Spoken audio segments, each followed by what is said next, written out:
we called this statement today to address the status of the two cases with respect to the property at 219 North Justine and to clarify any misconceptions.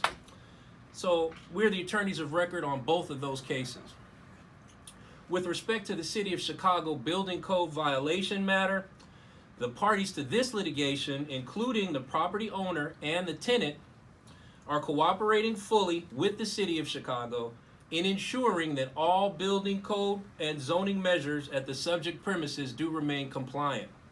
There is no truth to any of the specious allegations regarding that premises.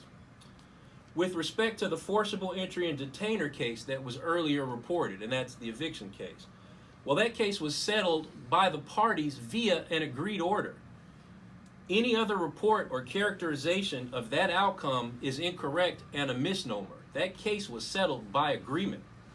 So those are the facts relating to both cases here on the ground at 12:15 p.m. today, Friday, January 11th. I want to thank you all for your time today, and we wanted to just make sure that you had accurate facts relating to the property cases at 219 North Justine.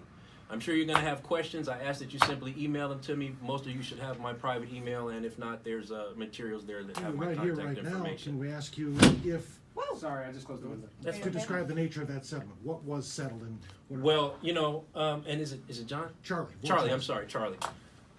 The Illinois rules of professional conduct require strict confidentiality on my part.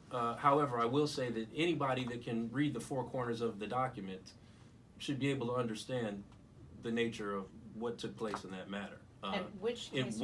This is the forcible entry detainer case, I think, that Charlie was asking about. Do you have the documents have not been imaged, so they're not available publicly on the court computer, so do you have a copy, or can we? Well, I'm going to leave that to you guys and to your resources, but I will say that I'm the attorney of record on the case.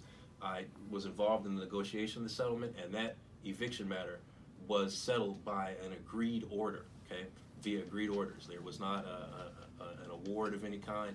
There was an agreement that was made by the party. Did money change hands? Okay, I want to thank you guys very much. If you have any further questions. And then the one today regarding the The inspection. City of Chicago building code violations case, our statement with respect to that is that both the owners of the property and the tenant are cooperating fully with the City of Chicago to ensure that those premises are remaining code compliant. And you mentioned the allegations are. There is no truth to the specious allegations regarding that So property. nobody's living there? There's no truth to any of the specious allegations regarding the property. We don't know if What it's I specious or say. not unless you answer the question. Specious, right, sure, Charlie, you know what specious means. I know, but you're not answering the question, sir.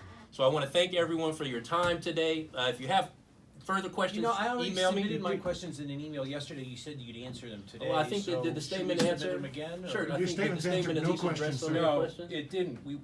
We had questions about are people living there? Oh, okay. Well, any questions along those lines, I think you should send them to my attention. I Obviously, did if already. you But guys you're were at sitting the right hearing here. today, Why don't you answer I the did questions already if you're you guys sitting were at the right hearing here? today, you understood. I think I saw a lot of you in the actual courthouse. Why at aren't the you Daily answering Center questions today. if you're sitting right here, sir? Well, again, Charlie, I explained to you that No, as you didn't attorneys, explain well, anything. sure, as attorneys, we have a duty of confidentiality under the rules of professional conduct, period. So I'm limited, But- obviously, as to what I can say. I did call you over here and give you the courtesy of inviting you to a prepared statement. So if you have any further questions, please email me. You Can have you- my can you contact verify who your information. client is? And thanks very much. Who's your We're the client? attorneys of record on the premises located at 219 North Justine, But those two that- cases. who's All right. responsible for the premise? Who's paying your salary? Right. Thank you guys very much. Any further questions, please send them to our attention. Will you answer those Have a questions? great weekend, Will everybody. you guarantee us Thank you'll you answer so those much. Is questions? R. Kelly Have a great your weekend, guys. client? Thank you so Wish much. we could say the same, sir.